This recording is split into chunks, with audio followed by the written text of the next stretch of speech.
Welcome to Breakthrough Success.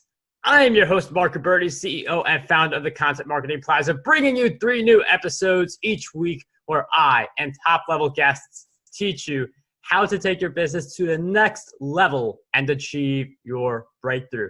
And one of the things I think we are all looking for are more clients and the ability to make money from our work, because we spend so much time producing all this great content. We should be making money from our work. So we have a really great guest who she makes money from her work. She is a photographer, and she not only does she get photography clients for herself, but she helps other photographers grow their businesses as well. In addition to helping photographers with their businesses, she is also an award-winning full-time portrait and wedding photographer. So today's guest for episode 362 of the Breakthrough Success Podcast is none other than Luci Dumas. Luci, it is such a pleasure to have you on the show. Thank you, Mark. I love your energy. You're like, woohoo, let's just get out there and have our breakthroughs. I like it. I got to step it up. I can't be little Miss Slow gal with your audience. So I'm here to go for it too. Luci, that is the right mindset we need to have going into any episode on Breakthrough Success. So this one's definitely going to be a blast. And before we dive deep into how we can get clients, and I know we're focusing more on a photography business angle. This is not an area we talk about as much on for Breakthrough Success, but I know a bunch of you're taking pictures, maybe you're thinking about Zazzle and all this fun stuff. So this is going to be a great episode for anyone looking to grow their business. So I'm wondering if you can give us some background a little bit into why you got into photography and then eventually helping other photographers.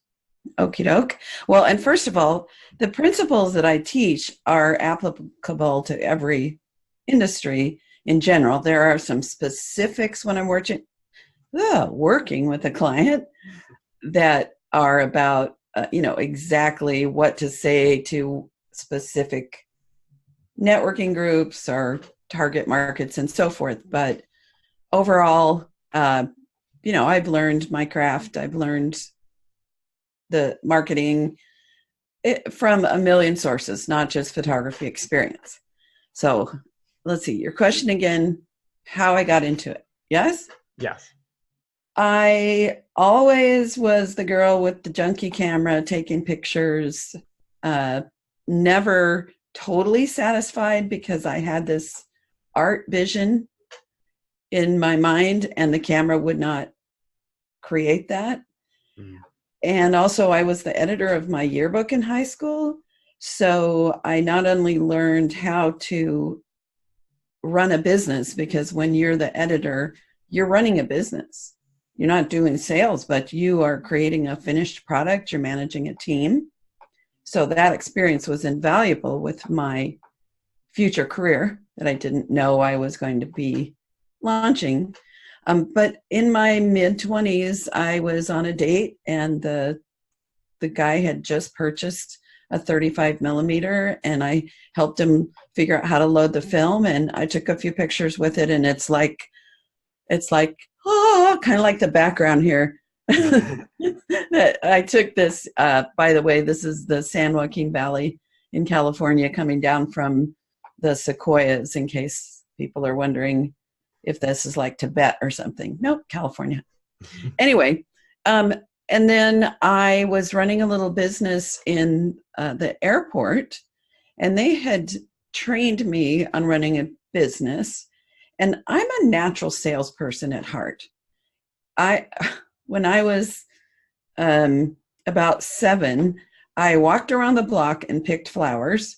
I made little bouquets, not knowing that I was stealing flowers. I thought these were, they just showed up. And then went back around, I was a little 7-year-old, and sold the little bouquets to the people whose flowers I had just stolen. So I was creating my art and I was selling it. So it was a natural marriage for me. So then when I became unemployed during a recession, the contract was canceled with my airport job, which was perfect because I was no longer interested in it. I was passionate about photography. So I made a decision to be a photographer, and everyone told me I was crazy. It was too competitive, which now in comparison, the competition now is like times a million. But I knew deep in my gut that this was what I was supposed to be doing and that I could figure this out. And so then I just learned. I read things, I joined professional organizations, I found mentors, I worked for other photographers. I did whatever it took every day for the last 37 years to make this work. And I mean, the level of persistence there, and at the beginning, just like not really realizing that this was going to turn into your business. And it's just really fascinating that you just had this feeling in your gut and you went for it. And now you achieve success as a photographer. You help other photographers achieve success as well. And I know a lot of the principles here that we're going to cover can really apply to any business. So if you're a blogger, if you're a YouTuber, this really applies for you. So I think we should just get right into it right away. Because a lot of people, they put out this content and then they look at the dreaded word ROI and they don't see anything good out of it. So how do you produce work that you then make money from? Like, how does that work for you? Well, in photography, it's commissioned art. I do a lot of beautiful travel photography, like you're seeing in the background, for my own personal enjoyment. I do enter those in local photographic competitions. But in order to be paid, I find someone who loves what I do, who's interested, and then I go through a very strategic sales process with them. First, enrollment into the idea, and then selling them on the concept of creating art of their families or their children or their pets that they will use in their home. So basically the game is to find people that will say yes. And what has happened, and I'm not sure if it's true with every industry of the people that love your show, but the competition has become so fierce in my industry. In fact, I just I Google mapped photographers in my zip code. How many do you think showed up? Pick a guess. Hundreds? 887 in one zip code in San Diego. San Diego is a big place, though. No, in a 3 mile radius. In a 3 mile radius. Incredible. So then you take those 3 miles and the rest of San Diego, there's probably 500,000 people who consider themselves or are trying to be professionals in San Diego. Wow. And most of them are sitting, this is my opinion, I could be wrong, but sitting at their computer trying to get clients.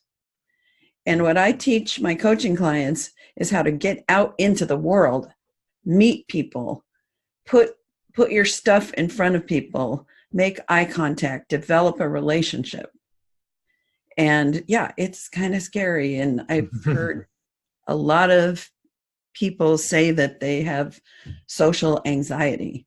Well, if we're sitting at our computers and our screens most of our lives, then it's kind of natural that you might feel a little awkward just meeting people and talking. But so to me, to get clients, I have to get out of my chair, Lucy, and do things that will introduce me to my ideal clients. And my ideal clients are people that are not looking for cheap and cheerful photography. There are people that once they understand the quality of what I offer, what makes me different, then they want it. So it's all part of the journey. And that is a really great point you mentioned, because if we do sit by our computers, it's, like not being as talkative to people, it's going to make sense if we fall into that pattern. Like hosting Breakthrough Success has definitely made it easier for me to talk to people and engage in these kinds of conversations over time, just because it's something you get more used to. And I really love that idea of like it's great to do outreach, Facebook ads, scale online, stuff like that. Oh, but sure. like going out, as Luci mentions, that is something that will really help you with your business dramatically, because it's those relationships that really make the big difference. So I'm wondering if we could talk a little bit more on that, because I think that's such a great concept that I don't feel like enough people are doing, just like getting out, realizing the computer is great, but there's more to it than that. So how do you find these people to reach out to, like outside of, typing an email? So I'll give you an example of one of my coaching clients who actually, we call it, I was her friend tour for 12 years. So I was casually mentoring her over the years. But recently she hired me as her coach with regularly scheduled appointments, and she's a connector of people. That's her nature. So my idea for her was to build a group of people who have small businesses in the San Diego wedding market.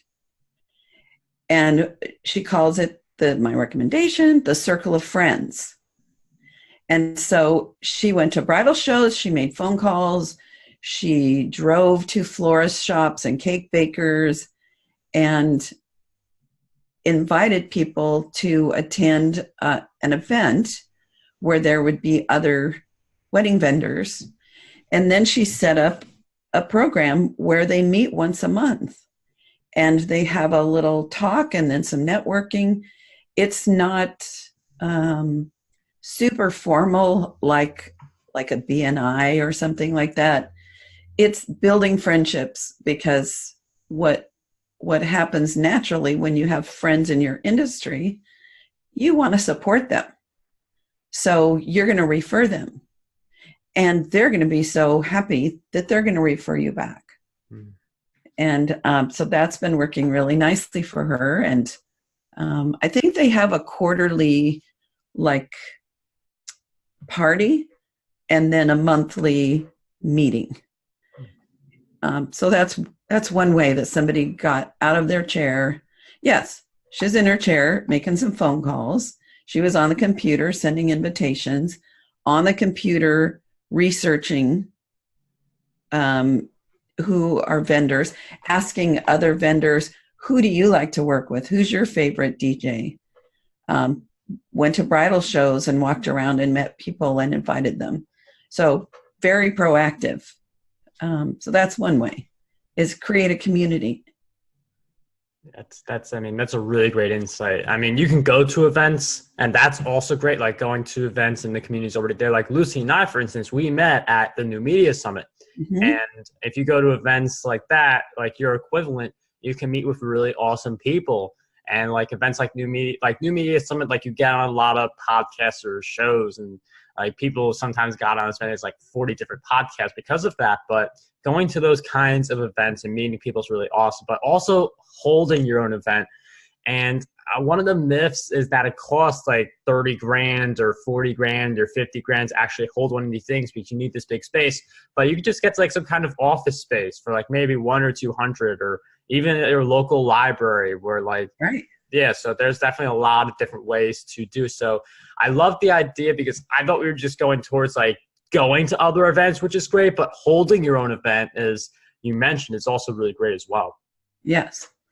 Another way that I get photography clients is through charity events. And so researching the events where the ticket price is high, usually at least $75 to $100. It is my target market. And so like I would not do an event that's full of male plumbers, for example. They're not my target client, no matter how high the ticket price is. Or golf tournaments. I've learned the hard way that a golf tournament, the ticket price is high, but that's because golf is expensive. And unless it's a women's golf tournament, there won't be enough of the target market to have that be successful. But what I do is I contact a charity, find out about their event, donate a gift certificate, and then I have a strategy about how to take the person who won that certificate all the way to purchasing 3 to 7 portraits that they use as art in their homes. So it's a whole journey, but it starts with doing the research to find charity events. Wow. And then all the rest of the stuff. So, yeah. And it's interesting you mentioned these different areas where, I mean, if the more creative you are and the more research you do and the more attentive you are to opportunities, the more of these kinds of breakthroughs you're going to find where like charity events, golf tournaments, and other stuff like that. And you can find your equivalent of that kind of opportunity just by thinking with the right mindset and being a little more creative with how you can offer your products and services to people. So really awesome stuff. One question I do have, though, is one of the things I preach on the show very often is that your habits make or break you. So with that in mind, I wonder if you could share with us some of your habits that you would say are essential for your success. Well, I wake up every morning feeling like I have a boss and that boss has certain things that she expects from me. Sometimes my boss is a little bit hard on me and I have to talk to her now and then. But I have a little list of, like this morning, I typed on my sticky notes. This is something Mac has that I enjoy. That is, I just do a to-do of like 3 things to get done today, in addition to that are growing the business or part of my current business project. And then I'll put some notes about to do later. But keeping that little bit of organization. The other thing I found for me, there's a test called the Kolbe Test, Kolbe. And if you have not taken it, dear listeners, it is super powerful because what it measures is not your personality. It measures how you get things done. It measures your modus operandi or your MO, and it measures your planning, your creativity, your organization, and your getting things done levels. And you can just go to kolbe.com. I am high in what's called a quick start, which means my head is full of ideas all the time. And they're rolling around. And as they're rolling around, a new one comes in and I get overwhelmed easily, which can then sort of like swamp me. And then I just go lay on the couch and do nothing. It's not good. So what I learned through this program is that people like me need to have some deadlines and a to-don't list, not just a to-do list. So for example, 2 months ago, after the New Media Summit, my coach and I decided I was going to create my own podcast, which is coming out in 2 weeks. So by the first part of June, it's called The Profitable Photographer. So we looked at what my priorities are were starting 2 months ago. So for 3 months, I've focused on the podcast. And then I also have a 12-week program that's already been recorded on how to create incredible sales from turning warm leads to hot sales. I'm still working on the title. So we decided I was going to work on the podcast, the program, and finding a virtual assistant. And so there's things I might have done had I not had that this is what you're doing. Is this about this? Nope. Then you're not doing that right now. You know, I'm not talking about don't go to the movies or, you know, take a nap, but so having the goals and the intentions and working on those every single day, waking up in the morning with that in mind of what's important today, what's the next step to keep moving me forward. And because I set a deadline with Doug Sandler, Steve Olsher's part of his team that creates the podcasts, then it's like, okay, what do I have to do now? What do I have to do now? What do I have to do next? So that makes sense. Does that actually answer some of your question?